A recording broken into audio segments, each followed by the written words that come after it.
Now, actually, we're going to have to create the database first. So let's go to localhost /phpMyAdmin and just log in here with the same information that you created in one of the previous videos there about phpMyAdmin.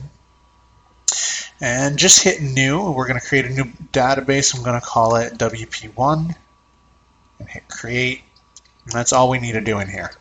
So on the WordPress installation, just go through it graphically, and I'm going to show you how to do it manually in a moment. So the database name is WP1. The username, this is going to be the information for the MySQL user that we created when we set up MySQL. So in this case, it's root.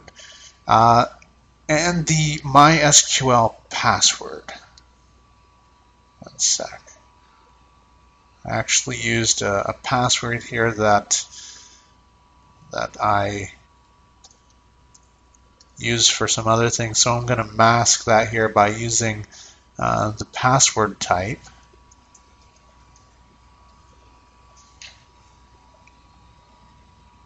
Hit submit.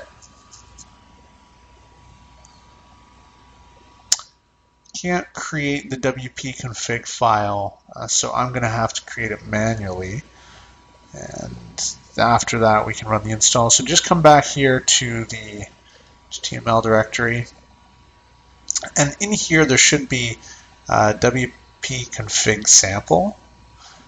Basically we'll look at that in a second. For right now I'm going to create wp-config.php. I'm going to open this with text editor, paste that in here, hit save, get out of there now. We should be good to run the install. So this site title is going to be Nick's new site. Username, let's create a username here.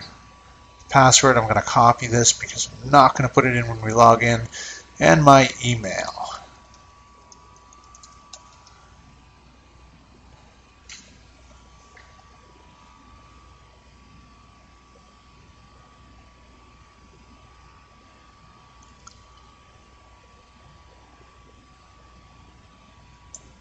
It's going to take a few moments to do, but it should return with a success message in just a moment. There we go. I'm going to save that password actually. Let's go log in. And as you can see, we've got a fully functioning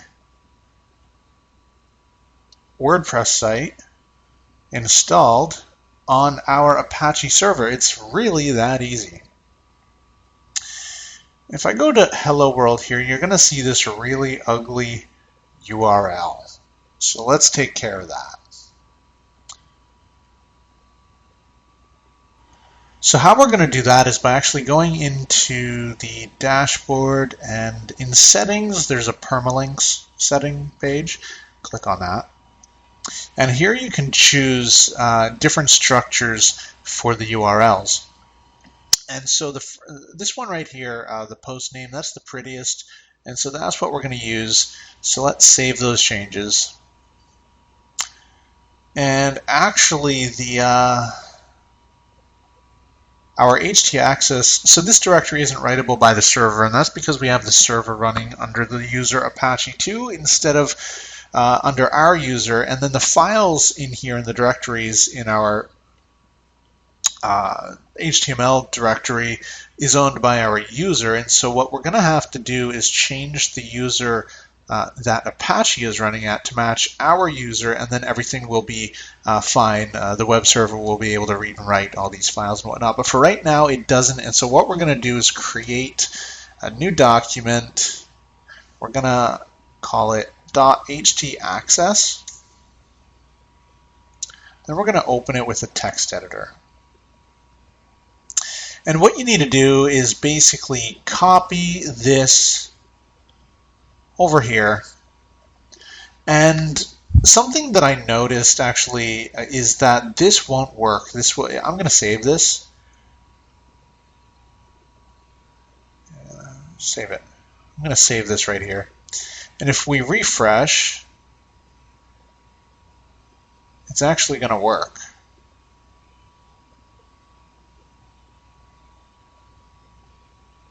All right. Let me have a look here. Let's open, rewrite. Okay. So it will work, actually. Good stuff.